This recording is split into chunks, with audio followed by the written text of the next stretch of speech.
character at this point. I do have a personal development book inside my noggin. I've not managed to get it out onto paper as of yet. I've got a lot of other things that I'm concentrating on right now. The book will come. Its day will come. But I also thought something that would be cool would be like the Presidential Medal of Honor, depending on the president. I thought that would be a really cool award as well. You know, the best awards you can get, in my opinion, is something that celebrates your contribution to the world.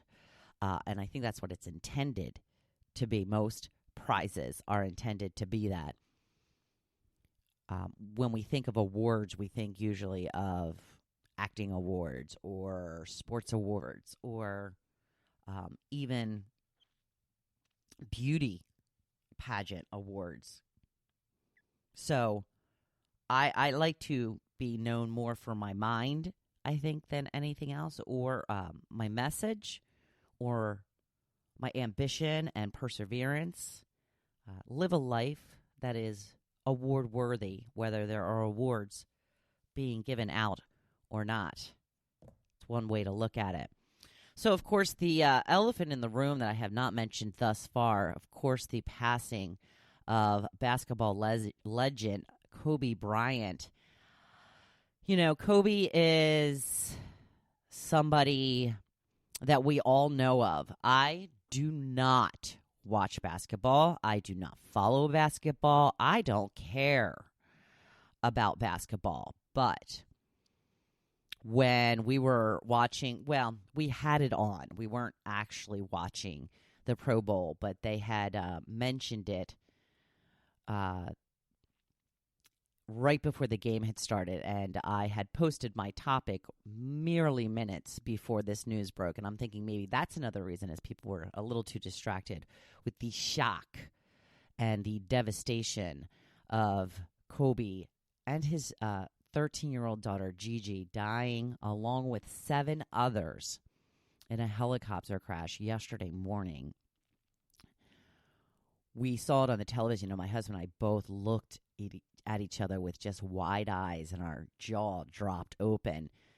Such a shocking turn of events, something that's obviously not expected. He was 41 years old, his daughter 13, one of 4 daughters that he has.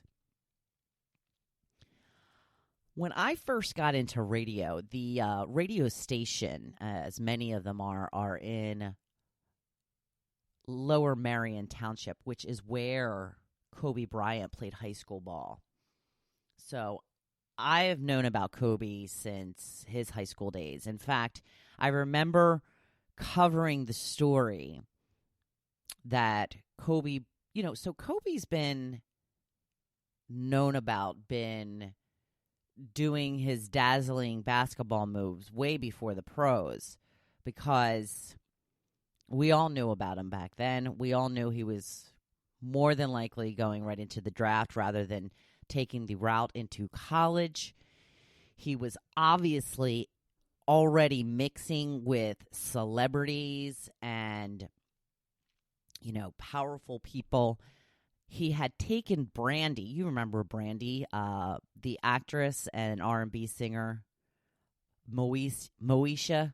He had taken her to his prom in his senior year. So that was very exciting for our little town that we worked in. And I just remember covering stories about him. So he was very well known in our area. He was born in Philadelphia, grew up, went to school right outside. There is all kinds of memorials being placed outside Lower Marion High School, where they did change the name of the gymnasium to Bryant Gymnasium back in 2010. I think they said that they had done that. So obviously a huge shock. Life gone way too soon, along with all of the others. We are not discounting the other lives that were lost in this crash. I know one of them was a coach, a college coach in California. We just don't know a lot about the other people on board. It's not that we're being disrespectful, because I'm seeing a lot of people kind of getting up in arms over the fact that nobody's talking about the other people. It's not disrespect. We just don't know them. The loss of any life is tragic. We all know this. But I did want to talk a little bit about the fact that it is a reminder to do what we want and live the life we dream of now.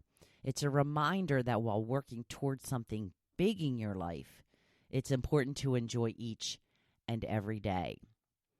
What was your day like yesterday? Did you do something that you loved?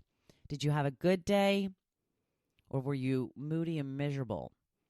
What are the major issues that had you feeling down? What can you do to start changing that? What can you do to get a little joy out of each and every day? It is moments like these that we truly see how fragile and fleeting life is, and it underscores the importance of doing what we love right now. Kobe was a master at his craft. He will forever be known as one of the best. He was a champion who did what it took to get to the top. He was disciplined, ambitious, relentless, and I think we all admired him for his dedication. He was done playing professional basketball, but he was far from done. He won an Oscar for a film short that he produced. He co-authored a book last year. He had much more to give to this world, and we're all a little worse off now that he can't. He was a husband, father, son, friend, teammate, and inspiration to so many. Kobe was not just a great basketball player, he was a great role model. He showed so many people that hard work and perseverance can pay off. But to many more, he was a person, a human being that gave and received love. He had 4 girls who depended on him and looked up to him, as we all did. This feels personal to us, but it's so much more personal for those who knew him. I cannot imagine the loss and devastation his wife and girls are feeling right now. So take a few moments to think about the people in your life and how they would be affected if you weren't here tomorrow. What would their lives look like from that point on? Is there anything you can do to lessen such a blow, like making financial arrangements, kind of, the hardcore steps that we never want to talk about or think about, but we need to in case something tragic were to happen? Is there anything you can do to make sure you are missed? Because you want to be missed, right? I just read a book where a woman was terminally ill with cancer. She planned her own funeral.